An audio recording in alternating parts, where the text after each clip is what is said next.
Atap ruang kelas di Sekolah Dasar Negeri SDN Otista, Kota Bogor ambruk pada hari Kamis tanggal 16 September tahun 2021.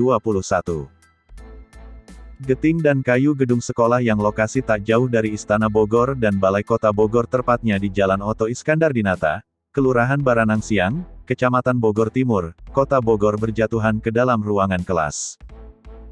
Beruntung, ruangan kelas dalam kondisi kosong sehingga tak menimbulkan korban ketika terjadi ambruk pada pukul 11.48 waktu Indonesia Barat.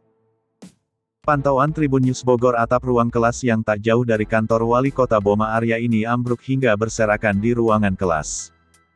Bangunan yang ambruk ini berada di sebelah musola yang berada di lingkungan sekolah. PLT Kepala Sekolah SDN Otista, Mei Syafa mengatakan secara keseluruhan ada satu atap ruang yang ambruk yang berdampak pada ruangan kelas lainnya. Ada satu ruangan rusak berat, ini juga sebahnya mulai rusak dan kesananya saya lihat juga memang sudah harus diperbaiki, katanya saat ditemui di lokasi. Secara kasat mata, kata Mei Syafa, atap bangunan memang sudah terlihat tidak layak. Pihaknya yang baru menjabat sebagai PLT di bulan April itu pun sudah beberapa kali dilaporkan. Kondisinya memang sudah lapuk, tapi memang sebelum-sebelumnya kepala sekolah yang lalu juga sudah melaporkan, jelasnya.